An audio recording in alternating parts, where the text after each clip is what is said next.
Pre మార్కెట్కి సంబంధించిన ప్రధాన అంశాలు చర్చించుకుందాం. ముందుగా మిత్రులందరికీ స్వాగతం. ఈరోజు ఆగస్టు 22వ తారీఖు.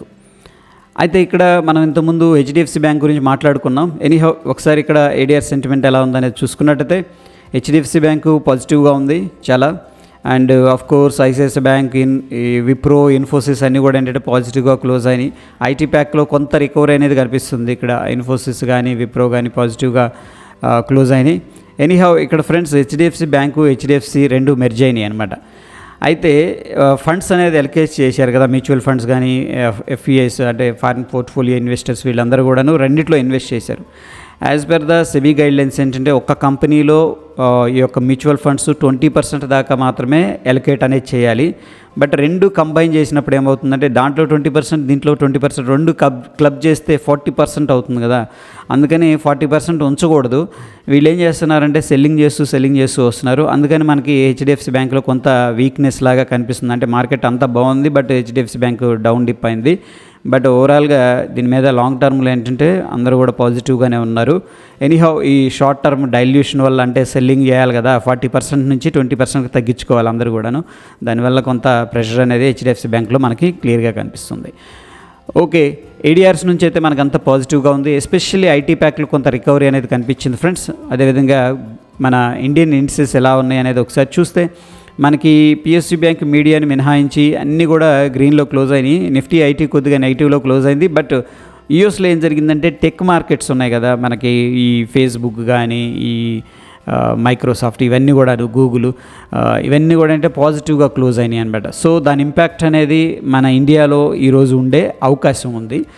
అయితే మెటల్స్ షైన్ అవుతున్నట్టు కనిపిస్తుంది. రీసెంట్గా ఏంటంటే మెటల్స్లో కొద్దిగా రికవరీ అనేది కనిపించింది. బట్ అగైన్ మళ్ళీ సెల్లింగ్ అనేది స్టార్ట్ చేశారు. చూడండి, ఈ రికవరీ రియాలిటీలో, మెటల్ అండ్ ఫార్మాలో కనిపిస్తుంది. వాటిల్లో ఏంటంటే మంచి మంచి స్టాక్స్ అనేది మనకి దొరుకుతాయి అనమాట. వాటిని మనకు కొంచెం ఫిల్టర్ అవుట్ చేసుకుంటే మంచి రిజల్ట్స్ అనేది వస్తాయి షార్ట్ టర్మ్ కోసం. అదేవిధంగా మనకి గ్లోబల్ సెంటిమెంట్ ఎలా ఉంది అనేది చూసుకున్నట్టయితే ఇక్కడ హాంకాంగ్, లండన్ అనేది నెగిటివ్గా ట్రేడ్ అవుతుంది. And of course Dow Jones కూడా నెగిటివ్గా ఉంది, 28 పాయింట్స్. దాని తర్వాత గిఫ్ట్ నిఫ్టీ అయితే పాజిటివ్గా ఉంది. ఎస్ ఫ్రెండ్స్, గిఫ్ట్ నిఫ్టీ పాజిటివ్గా ట్రేడ్ అవుతుంది. రష్యా, ఫ్రాన్స్ అనేది పాజిటివ్గా ఉంది. ఎనీహౌ మిక్స్డ్ కాంటెక్స్ట్ అనేది కనిపిస్తుంది ఇక్కడ. మిక్స్డ్ కాంటెక్స్ట్ అనేది ఓవరాల్గా మనం ఏంటంటే దీన్ని 65% పాజిటివ్గా కన్సిడర్ చేసుకోవచ్చు. ఎకనామిక్ క్యాలెండర్ అనేది మనం చూసుకున్నట్లయితే లోన్ ప్రైమ్ రేట్ చైనాకి సంబంధించిన డేటా అనేది రావడం జరిగింది. అది వచ్చేసరికి పాజిటివ్గా ఉంది. ఇది నిన్నటి డేటా. ఈరోజు వెరీ ఇంపార్టెంట్ ఏంటంటే ఎగ్జిస్టింగ్ హోమ్ సేల్స్ యూఎస్కి సంబంధించిన డేటా అనేది రావడం జరుగుతుంది.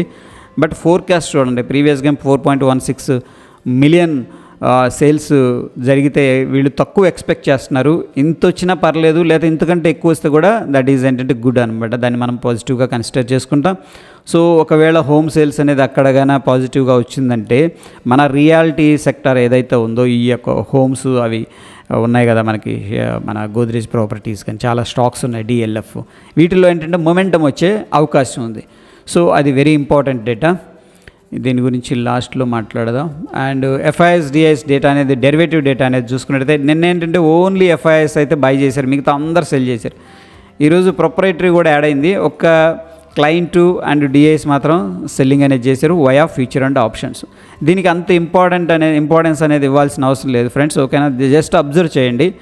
ఇది ఇక హీట్ మ్యాప్ అనేది మనకు చూడగానే అసలు ఓవరాల్గా ఏం జరిగింది అనేది ఒక ఐడియా రావడం జరుగుతుంది.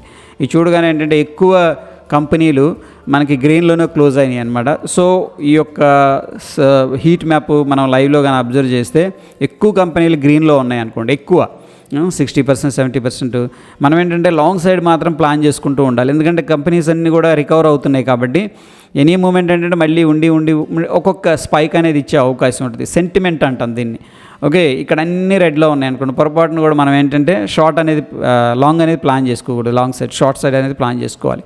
ఎనీహౌ ఇక్కడ నిన్న చూసుకున్నట్లయితే మనకి హెవీ వెయిట్స్, నార్మల్గా దీన్ని పెట్టాం వెయిట్స్ ప్రకారం కాకుండా, ఇక్కడ Adani, Bajaj finance, power grid, Hindalco అంటే మెటల్స్లో కానీ కొద్దిగా కనిపిస్తుంది. బజాజ్ ఫైనాన్స్లో కూడా కొద్దిగా రికవరీ కనిపించింది. M&M రిలయన్స్లో కొంత ప్రెషర్ ఉంది. ఓకే, అండ్ నిన్న ఏంటంటే జియో ఫైనాన్షియల్స్ కూడా లిస్ట్ అయింది, కానీ మ్యూచువల్ ఫండ్స్ అయితే హెవీగా సెల్ చేసినాయి, ఓవర్ వాల్యూడ్ అనుకున్నాయి, అందుకని సెల్లింగ్ అయితే చేసినట్టు తెలుస్తూ ఉంది. ఓకే, ఇక మనకి long buildup and short buildup అనేది చూసుకున్నట్లయితే దీంట్లో షార్ట్ బిల్డప్ అనేది తగ్గింది. మొన్నటిదాకా షార్ట్ బిల్డప్ చాలా ఎక్కువగా కనిపించింది. అంటే చాలా ఎక్కువ ఏం లేదులే, కానీ ఇది 7 ఉందనుకోండి, ఇది 9, అట్లా డిఫరెన్స్ అనేది కనిపించింది. ఇదేంటంటే బ్యాలెన్స్డ్ స్టేట్ అని చెప్పేసి చెప్పుకోవచ్చు ఒక రకంగా. ఎనీహో మనకేంటంటే షార్ట్ బిల్డప్ అయితే ఇక్కడ కనిపించట్లేదు. అదేవిధంగా అన్చేంజ్ ఏదైతే ఉందో రైజ్ అంటే పెరుగుతూ ఉన్నాయి కదా, ప్రీవియస్ క్లోజ్తో పోలిస్తే పెరగటం తగ్గటం ఉన్నాయి కదా స్టాక్స్, దాంట్లో 88% అన్చేంజ్డ్గా ఉన్నాయి. లాంగ్ సైడ్ ఎక్కువగా కనిపిస్తున్నాయి. ఓకే, అంటే కొంత రికవర్ అనేది జరుగుతుంది కాబట్టి లాంగ్ సైడ్ అంటే పెరిగే స్టాక్స్ ఎక్కువగా కనిపిస్తూ ఉన్నాయి. ఇక మనకి స్టాక్స్ అనేది బ్యాన్ లిస్ట్లో ఉన్నాయి. దాంట్లో ఇవన్నీ కూడా బ్యాన్ లిస్ట్లో ఉన్నాయి. వీటిలో మనం ఫ్యూచర్ అండ్ ఆప్షన్స్ చేయకూడదు. ఓకేనా, జాగ్రత్తగా గమనించండి, స్క్రీన్ షాట్ తీసుకోండి అవసరం అయితే ఈ యొక్క పర్టికులర్ స్టాక్స్ అనేది. వీటిల్లో మనం ఏంటంటే ఈక్విటీలో ట్రేడ్ చేసుకోవచ్చు. అదేవిధంగా ఇక్కడ ఫ్యూచర్ అండ్ ఆప్షన్స్కి సంబంధించిన స్టాక్స్ ఏవైతే ఉన్నాయో అవి ఎటువంటి రిజల్ట్స్ అనేది అనౌన్స్ అయితే చేయటం లేదు. ఇక ఎఫ్ఐఎస్డిఐస్ డేటా, డైలీ డేటా చూసే ముందు ఒక్కసారి మంత్లీకి వెళ్దాం. అసలు మంత్లీలో ఏం జరుగుతుంది అనేది ఒక ఐడియా వస్తుంది ఫ్రెండ్స్. మనం ఇక్కడ చూసుకున్నట్టయితే అబ్జర్వ్ చేస్తే వరుసగా ఎవ్రీ మంత్ కూడా మార్చి, ఏప్రిల్, మే, జూన్, జూలై దాకా కంటిన్యూస్గా ఎంతో కొంత ఇన్ఫ్లో అనేది జరిగింది. బట్ ఆగస్ట్ మంత్లో అవుట్ఫ్లో అనేది కనిపిస్తుంది ఎఫ్ఐఎస్ నుంచి. బట్ మనకి డిఐఎస్ అయితే అప్పుడప్పుడు సపోర్ట్ చేస్తున్నారు. బట్ ఈ మంత్లో కొద్దిగా ఎక్కువగానే కనిపిస్తుంది. దగ్గర 2955 కోట్లు అవుట్ఫ్లో అనేది కనిపిస్తుంది. So which is a negative month అని చెప్పేసి చెప్పుకోవచ్చు. ఓకే, సో ఓవరాల్గా మంత్లీ వ్యూ ఇది. దాన్ని మనం డైలీ వ్యూ అనేది చూసుకున్నట్టయితే ఎంత సెల్ చేశారు అనేది తెలుస్తుంది. అయితే ఎఫ్ఐఎస్ అయితే ఇక్కడ 1900 కోట్లు సెల్ చేశారు. డిఐఎస్ 626 కోట్లు బై చేశారు. నెట్ మనం చూసుకున్నట్టయితే 1275 కోట్లు క్యాష్ మార్కెట్లో సెల్ చేసినట్టు తెలుస్తుంది. So which is not a good అనమాట. అయితే ఇక్కడ మనకి నిఫ్టీ అనేది ఎలా ఉందనేది చూసుకున్నట్టయితే బ్రాడర్ పిక్చర్ 19,500 రెసిస్టెన్స్ ఉంది, 19,200 అనేది సపోర్ట్ కనిపిస్తుంది. ఓవరాల్గా స్టిల్ ఏంటంటే కాల్స్ సెల్ చేశారు. మేబీ దూరంగా వెళ్ళి సెల్ చేసి ఉండొచ్చు. ఓకేనా, కాల్స్ ఎక్కువగా సెల్ చేసినట్టు తెలుస్తుంది ఓవరాల్గా బిగ్గర్ పిక్చర్లో. అదేవిధంగా బ్యాంక్ నిఫ్టీ విషయానికి వస్తే బ్యాలెన్స్ స్టేట్లో ఉంది. కాల్స్ పుట్స్ ఆల్మోస్ట్ ఈక్వల్గా సెల్ చేశారు. సో ఒక సైడ్ వేస్ అనేది బ్యాంక్ నిఫ్టీలో అయితే ఎక్స్పెక్ట్ చేస్తున్నారు. 44,500 రెసిస్టెన్స్ కనిపిస్తుంది, 43,800 సపోర్ట్ అయితే స్ట్రాంగ్గా కనిపిస్తుంది. ఇక ఫిన్ నిఫ్టీ అనేది మనం చూసుకున్నట్టయితే ఈరోజు ఫిన్ నిఫ్టీ ఎక్స్పైరీ ఉంది. చాలామంది ఎక్కువగా కాల్స్ సెల్ చేసినట్టు తెలుస్తుంది ఇక్కడ డేటా అనేది చూడగానే. బట్ బ్రాడర్ పిక్చర్ అనేది చూసుకున్నట్టయితే అంత పెద్ద డిఫరెన్స్ లేదు, కానీ మనకి రెసిస్టెన్స్ అయితే అక్కడక్కడ కనిపిస్తుంది.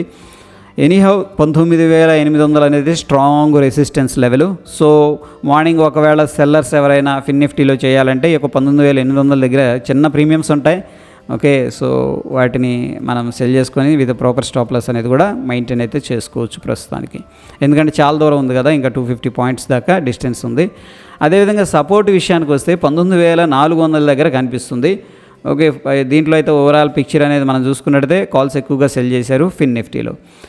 మిడ్ క్యాప్ నిఫ్టీ అనేది మనం చూసుకున్నట్టయితే ఇది ఎట్ ద మనీ దగ్గర చాలామంది కాల్స్ పుట్స్ రెండు కూడా సెల్ చేస్తున్నారు. వాళ్ళు ఏంటంటే ఒక షార్ట్ టర్మ్ ఏది షార్ట్ స్ట్రాంగిల్ కాకుండా స్ట్రాడల్ ప్లే అనేది ఎక్కువగా చేస్తున్నట్టు తెలుస్తుంది. ఎందుకంటే ఎట్ ద మనీ దగ్గర ఉన్నారనమాట అందరూ. బట్ ఎక్కువ మంది పుట్ తీసుకున్నారు, అంటే పుట్ సెల్ చేశారు. బుల్లిష్ వ్యూలో ఉన్నారు. మనం అనుకున్నాం కదా మిడ్ క్యాప్ అనేది అవుట్ పర్ఫామ్ చేస్తుందని చెప్పేసి. సో ఎవరు కూడా నెగిటివ్గా లేరు, అందుకని కాల్స్ అయితే రిస్క్ చేయట్లేదు. పుట్ సైడ్ అయితే కొద్దిగా రిస్క్ తీసుకుంటున్నారు. ఇక మనం ఇండియా విక్స్ అనేది చూసే ముందు యూఎస్ మార్కెట్స్ కొద్దిగా ఈ లెవెల్స్ అనేది మార్చుకున్నాం మనం. ఓకేనా, సో ఇక్కడ ఫైనల్గా ఏంటంటే ఇది ఒక రెసిస్టెన్స్ అనేది క్రియేట్ అయింది. దాని తర్వాత ఇక్కడ సపోర్ట్ దగ్గర ఏంటంటే మార్కెట్ అనేది కన్సోలిడేషన్ అయితే క్లియర్గా తీసుకుంటుంది. ఇక్కడ డిస్ట్రిబ్యూషన్ అనేది జరిగింది ఫ్రెండ్స్. ఇక్కడ చూడండి లో బ్రేక్ అయింది. ఇక్కడ కన్సోలిడేషన్ నుంచి స్టార్ట్ అయిన తర్వాత నేను మాట్లాడుతుంది. సో అక్కడ నుంచి కూడా సిగ్నిఫికెంట్గా ఏంటంటే ఫాల్ అనేది జరిగిన తర్వాత మళ్ళీ ఈ యొక్క లెవెల్స్ దగ్గర మనం చూసుకున్నట్టయితే ఇండికేషన్ క్యాండిల్ ఫార్మేషన్ జరుగుతున్నాయి. మేబీ ఎవరైతే హైలో షార్ట్ చేశారో వాళ్ళు రికవర్ చేస్తున్నట్టు తెలుస్తుంది. బట్ ఇక్కడ ఏంటంటే మనకు సిగ్నిఫికెంట్గా రివర్సల్ ఏం కనిపించలేదు. స్టిల్ మార్కెట్ డ్రాప్ అయింది, కన్సోలిడేషన్లో మాత్రమే ఉంది. ఓకేనా, సో ఎనీహౌ కన్సోలిడేషన్ యాక్టివిటీ అనేది బ్రాడర్గా మనకి యూఎస్ మార్కెట్స్ నుంచి కనిపిస్తుంది. ఇకపోతే మనకి ఈ యొక్క 12 లెవెల్ దగ్గర కదా మనం మార్క్ చేసుకుంది. ఈ యొక్క లెవెల్ దగ్గర అయితే రెసిస్టెన్స్ లాగా ఉంది. ఇండియా విక్స్ అనేది ప్రస్తుతం ఏంటంటే కంట్రోల్లో ఉంది, స్టేబుల్గా ఉంది మార్కెట్. ఓకేనా, దాని తర్వాత నిఫ్టీ 1 అవర్ టైం ఫ్రేమ్ అనేది చూద్దాం. దీంట్లో ముఖ్యంగా 2 లెవెల్స్ అనేది మనం వాచ్ చేసుకోవచ్చు. ఈ యొక్క చూడండి, ఈ యొక్క లెవెల్ దగ్గర ఏంటంటే మనకి డబుల్ బాటమ్ అనేది క్రియేట్ అయింది. అండ్ ఇక్కడ ఒక నెక్ లైన్ అనేది క్రియేట్ అయింది అనమాట. ఇది 19,427 దగ్గర నెక్ లైన్ అనేది క్రియేట్ అయింది ఇక్కడ. ఓకే, సో ఒకవేళ కన్సోలిడేషన్ తీసుకొని మళ్ళీ నెక్ లైన్ని మల్టిపుల్ టైమ్స్ తీసుకొని బ్రేక్అవుట్ అయితే కూడా మార్కెట్ స్ట్రాంగ్గా పైకి వెళ్తుంది. లేదు ఈ యొక్క ట్రెండ్ లైన్ దగ్గర మనకి కన్సోలిడేషన్ తీసుకొని బ్రేక్అవుట్ అయితే కూడా మనం ఏంటంటే షార్ట్ టర్మ్గా మనకి ఒక పాజిటివ్ మొమెంటం అనేది ఎక్స్పెక్ట్ అయితే చేసుకోవచ్చు. ఈ యొక్క లో అనేది మనకి వెరీ వెరీ ఇంపార్టెంట్. ఇది హోల్డ్ చేస్తూ యాక్టివిటీ అనేది అప్ సైడ్ అనేది కనిపిస్తే మనం లాంగ్ అనేది ప్లాన్ చేసుకోవచ్చు. నేను పర్సనల్గా అయితే ఫ్రెండ్స్ ఈ యొక్క ట్రెండ్ లైన్ అనేది వాచ్ చేస్తున్నాను, ఏది పొజిషన్స్ క్యారీ చేసుకోవడానికి. అండ్ ఆఫ్ కోర్స్ ఏంటంటే ఇంట్రాడేలో చిన్న చిన్న మూవ్స్ అనేది అప్ సైడ్ డౌన్ సైడ్ అనేది వచ్చే అవకాశం ఉంది. అండ్ ఇక ఫిన్ నిఫ్టీ గురించి నిన్నేంటంటే నేను హీరో జీరో కాల్ అని చెప్పేసి అప్డేట్ చేశాను. యాక్చువల్గా ఏంటంటే ఈ లెవెల్ అనేది కన్నా నేను దాంట్లో క్లియర్గా మెన్షన్ చేయలేదు. ఈ లెవెల్ కన్నా మళ్ళీ వచ్చి ఇక్కడ కన్సోలిడేషన్ జరిగితే మినీ బేస్ అంటాం కదా, ఆ యొక్క వీడియో కూడా అప్లోడ్ చేశాను. మినీ బేస్ క్రియేట్ చేసిందంటే అక్కడ నుంచి కూడా స్ట్రాంగ్గా మూవ్ అయ్యే అవకాశం ఉంది. ఎనీహౌ డౌన్ సైడ్ అయితే రూమ్ కూడా ఉంది కిందకి వెళ్ళడానికి కూడా 19,300 అనేది. సో అదేవిధంగా మనకి ఒకవేళ 19,625 అనేది ఇంకొక అటెంప్ట్ చేయాలి. ఎప్పుడు కూడా బ్రేక్అవుట్ అప్పుడు 1, 2 ఇంకొక అటెంప్ట్ చేసి బ్రేక్అవుట్ అయిందంటే దెన్ ఏంటంటే మనకి ఇక్కడ బ్రేక్అవుట్ చేసినా పర్లేదు, ఇక్కడ బ్రేక్అవుట్ చేసినా పర్లేదు, దెన్ ఏంటంటే మొమెంటం అనేది వచ్చే అవకాశం ఉంది. సో ప్రస్తుతానికి ఏంటంటే ఈ యొక్క 19,625 లెవెల్ అనేది వాచ్ చేస్తున్నాను అప్ సైడ్ కోసం. అదేవిధంగా డౌన్ సైడ్ అయితే రూమ్ కనిపిస్తుంది 19,300 దగ్గర. ఇక బ్యాంక్ నిఫ్టీ అనేది మనం చూసుకున్నట్టయితే సేమ్ ప్రస్తుతానికి ఏంటంటే ఒక ప్రైస్ అనేది యాక్టివిటీ అనేది కనిపిస్తుంది. ఇది 44,120 దగ్గర అప్ సైడ్ ఇక్కడ గ్యాప్ అయింది, ఈ లెవెల్ దగ్గర రిజెక్ట్ అయింది, ఈ లెవెల్ దగ్గర. అందుకని ఈ యొక్క లెవెల్ అనేది మనం వాచ్ చేద్దాం. డౌన్ సైడ్ రూమ్ అయితే కనిపిస్తుంది 43,390. ఓకే, ఈ లెవెల్ అనేది very very important level friends based on the market structure. ఇక మనకి గిఫ్ట్ నిఫ్టీ విషయానికి వస్తే డైలీ టైం ఫ్రేమ్లో ఇందాక పాజిటివ్గా ఉంది, ఇప్పుడు నెగిటివ్గా వచ్చేసింది వెంటనే. ఓకే, ఎనీహౌ మనకేంటంటే మార్కెట్ ట్రెండ్ డౌన్ ఉంది కాబట్టి షార్ట్ టర్మ్లో, ఓకే షార్ట్ టర్మ్లో నేను అంటుంది బిగ్గర్ పిక్చర్లో కాదు. సో కొద్దిగా ప్రాఫిట్ రాగానే ఏంటంటే మేబీ బుకింగ్ చేసుకుంటున్నట్టున్నారు. ఎనీహౌ ఇక్కడ మనకు 19,266 దగ్గర స్ట్రాంగ్ సపోర్ట్ అయితే తీసుకుంది. అక్కడ నుంచి కూడా యాక్టివిటీ అయితే అక్యుములేషన్ లాగా అనిపిస్తుంది, అన్ని గ్రీన్ క్యాండిల్సే కనిపిస్తున్నాయి. అండ్ ప్రీవియస్ క్యాండిల్ హై లోకు మధ్యగానే ఈరోజు క్లోజింగ్ అయిందంటే దాన్ని మనం ఇన్సైడ్ క్యాండిల్ అంటాం. ఓకే, ఇన్సైడ్ క్యాండిల్ అంటాం. అక్కడ లోవర్ టైం ఫ్రేమ్లో మనకి ఎటువంటి యాక్టివిటీ అనేది కనిపించినా అటు సైడ్ ఏంటంటే మనం ప్లాన్ చేసుకోవచ్చు. ఇప్పుడు ఫర్ ఎగ్జాంపుల్ ఈ క్యాండిల్ హై, ఈ క్యాండిల్ లో అనేది మార్క్ చేసుకున్నాం. దీంట్లో ఏదన్నా ఒక ఇండికేషన్ క్యాండిల్ లేకపోతే ఏదన్నా పెద్ద క్యాండిల్ అయినా పర్లేదు, విత్ ఇన్ ద రేంజ్ అనేది ఫార్మేషన్ జరిగితే దీన్ని మనం ఇన్సైడ్ క్యాండిల్ అంటాం. ఎప్పుడైతే ఇన్సైడ్ క్యాండిల్ ఫార్మేషన్ జరిగిందో మనం దాన్ని ఏం చేసుకోవచ్చు అంటే 1 hour టైం ఫ్రేమ్కి స్విచ్ చేసుకొని దాంట్లో ఏదన్నా ప్రైస్ ప్యాటర్న్స్ అనేవి కనిపిస్తే ఆ డైరెక్షన్లో బ్రేక్అవుట్ అనేది జరిగితే కూడా మనం పార్టిసిపేట్ అనేది చేసుకోవచ్చు. లో రిస్క్ హై రివార్డ్ ఎంట్రీ అనేది మనకి దొరుకుతుంది ఫ్రెండ్స్. ఇక మనకి నిఫ్టీ మిడ్ క్యాప్ నిఫ్టీ వచ్చేసరికి ప్రీవియస్గా ఇది కొంచెం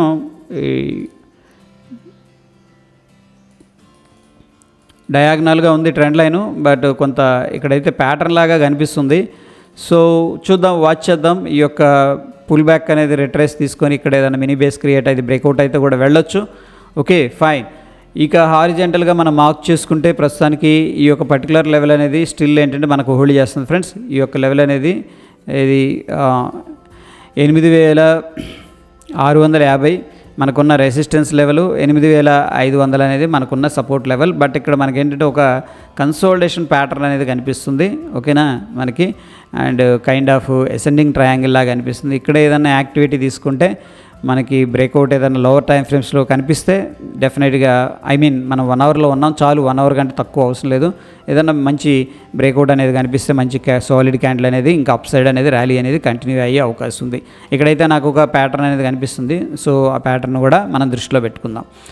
ఇకపోతే టెక్నికల్గా మనం సమరీ అనేది చూసుకుంటే ఈ యొక్క బ్యాంక్ నిఫ్టీ అనేది still based on the oscillator and indicator strong cell అనేది సజెస్ట్ చేస్తూ ఉంది. అదేవిధంగా నిఫ్టీ 50 అనేది చూస్తే ప్రస్తుతానికైతే న్యూట్రల్ అనేది సజెస్ట్ చేస్తూ ఉంది ఫ్రెండ్స్. సో ఇవి ఇంపార్టెంట్ లెవెల్స్ అనమాట, దాన్ని బట్టి మీరు ప్లాన్ అనేది చేసుకోండి. ఓకే, ఎటువంటి సీరియస్ అప్డేట్స్ ఉన్నా సరే మన టెలిగ్రామ్ ఛానల్లో అప్డేట్ చేస్తాను ఫ్రెండ్స్. మరొక ఎపిసోడ్లో మళ్ళీ కలుసుకుందాం. వీడియో హెల్ప్ అయిందని చెప్పేసి అనుకుంటున్నాను. వీడియో నచ్చితే లైక్ చేస్తూ ఉండండి. ధన్యవాదాలు.